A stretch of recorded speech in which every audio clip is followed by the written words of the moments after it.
નમસ્કાર મિત્રો, સ્વાગત છે તમારું આજના તાજા સમાચારોમાં। તો મિત્રો આજે આપણે આજના આ વિડીયોમાં આજના 6 મોટા સમાચાર વિશે મિત્રો આ વિડીયોમાં વાત કરશું। તો જે પણ મિત્રો આપણી આ ચેનલની અંદર નવા આવ્યા છે તે મિત્રોને ખાસ વિનંતી કરીશ કે ચેનલને સબસ્ક્રાઈબ કરી લેજો। તો મિત્રો આજની પહેલી ખબરની વાત કરીએ તો ખેડૂતોને 24 કલાક વીજળી નહીં મળે। મિત્રો સરકારે તેવું જણાવ્યું છે। ગુજરાતમાં ચૂંટણી વખતે 24 કલાક વીજળી આપવાના વાયદા કરીને ખોબલે ખોબલે મત મેળવનાર સરકારે હવે આ મુદ્દે મોં ફેરવી લીધું છે। વિધાનસભામાં ખુદ સરકારે આ વાતની કબૂલાત કરી છે કે હાલ ગુજરાતના ખેડૂતોને 15 કલાક પણ વીજળી આપવાનું કોઈ આયોજન નથી। આ માઠા સમાચારના પગલે ખેડૂતોએ હજુ ખેતી માટે વીજના ધાંધિયાનો સામનો કરવો પડશે। ખેડૂતોને 15 કલાક વીજળી આપવાની યોજના અંગે સરકારે જાહેરાત કરી હતી।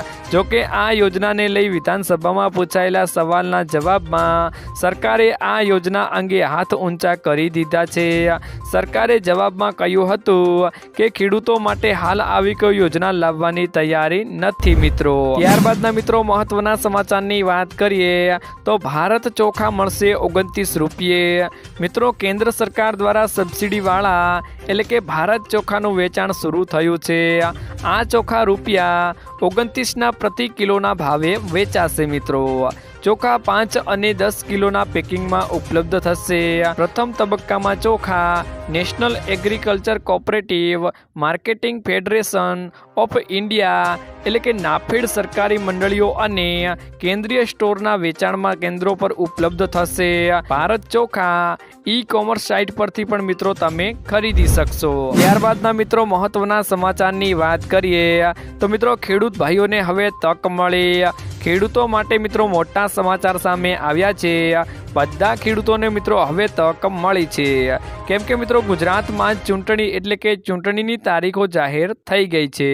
તો ખેડૂત ભાઈઓ હવે ટાઈમ આવી ગયો છે સરકાર પાસે તેમને કરેલી રજૂઆતો પૂરી કરાવવાનો। ખેડૂતો હવે આંદોલન કરજો અને રજૂઆતો કરજો। ખેડૂતોના 2 લાખ રૂપિયા સુધીના દેવા માફ કરવામાં આવે તો જ અમે મતદાન કરીશું, નહીંતર મતદાન કરીશું નહીં। એના વિશે મિત્રો તમારું શું કહેવું છે અમને કમેન્ટ બોક્સમાં કમેન્ટ કરીને જરૂરથી જણાવજો મિત્રો। ત્યારબાદના મિત્રો મહત્વના સમાચારની વાત કરીએ તો 20,000 રૂપિયાની મળશે સહાય। તો મિત્રો સોલાર પેનલ લગાવવા માટે પ્રધાનમંત્રી સૂર્યોદય યોજનામાં કેટલી સબસિડી મળશે ચાલો જાણીએ। જનરલ કેટેગરીના લોકો માટે પ્રતિ કિલોવોટ 18,000 રૂપિયાની સબસિડી ઉપલબ્ધ છે। આ સિવાય વિશેષ શ્રેણી માટે 20,000 રૂપિયા સુધીની સબસિડી છે। આ સબસિડી 3 કિલોવોટ સુધીના સોલાર પેનલ લગાવવા માટે છે મિત્રો।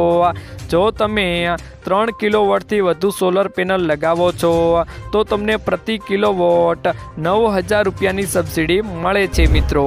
ત્યારબાદના મિત્રો મહત્વના સમાચારની વાત કરીએ તો રાજ્યસભાની ચૂંટણીની તારીખો મિત્રો જાહેર થઈ ગઈ છે। ચૂંટણી પંચે રાજ્યસભાની ચૂંટણીની તારીખો જાહેર કરી છે। રાજ્યસભાની 4 બેઠકો માટે 27 ફેબ્રુઆરીએ મતદાન યોજાશે। ગુજરાતમાં રાજ્યસભાની 11માંથી 4 બેઠકો પર ચૂંટણી યોજાશે। 15 ફેબ્રુઆરી સુધીમાં ઉમેદવારી ફોર્મ ભરી શકાશે। ગુજરાતમાં 4 તથા અન્ય 15 રાજ્યોમાં મળીને કુલ 56 રાજ્યસભા બેઠકો માટે 27 ફેબ્રુઆરીએ ચૂંટણી યોજાશે। કેન્દ્રીય ચૂંટણી પંચે આગામી એપ્રિલમાં ખાલી પડેલી રાજ્યસભાની બેઠકો માટે જાહેરનામું અને ચૂંટણી કાર્યક્રમ જાહેર કર્યો છે। ગુજરાતમાંથી 2 કોંગ્રેસ અને 2 ભાજપની બેઠકો ખાલી પડશે જેમાં મિત્રો મનસુખ માંડવિયા અને પરસોત્તમ રૂપાલા અને અમીબેન યાજ્ઞિક અને નારાયણ રાઠવાની ટર્મે પૂર્ણ થાય છે મિત્રો। ત્યારબાદના મિત્રો મહત્વના સમાચારની વાત કરીએ તો ગુજરાત સરકારની મોટી જાહેરાત કરવામાં આવી ગઈ છે। સિદ્ધપુરમાં હવે શ્રાદ્ધ માટે ઓનલાઈન બુકિંગ કરાવી શકાશે। 1 ફેબ્રુઆરીથી શ્રાદ્ધ તર્પણ વિધિ માટે બુકિંગ ગુજરાત પવિત્ર યાત્રાધામ વિકાસ બોર્ડ દ્વારા ઓનલાઈન ક્યુ મેનેજમેન્ટ સિસ્ટમ પોર્ટલ તૈયાર કરવામાં આવ્યું છે। બિંદુ સરોવર સિદ્ધપુર ખાતે શ્રાદ્ધ વિધિ કરાવતા ઈચ્છતા તમામ શ્રદ્ધાળુઓ માટે આ રીતે બુકિંગ કરી શકશે મિત્રો। વેબસાઇટનું નામ છે યાત્રાધામ ગુજરાત ગવર્મેન્ટ ઇન, એન્ડ્રોઈડ એપ્લિકેશનનું નામ છે યાત્રાધામ ઓફ ગુજરાત। તેમાં મિત્રો કરી શકાશે ઓનલાઈન રજિસ્ટ્રેશન, ઓફિસ ખાતે પણ ઓફલાઈન રજિસ્ટ્રેશન કરાવી શકશો। ટોકન ફી POS મશીન મારફતે 100% ડિજિટલ પેમેન્ટ મિત્રો કરવાનું રહેશે। તો મિત્રો આજના આ વિડીયોમાં આટલું જ હતું।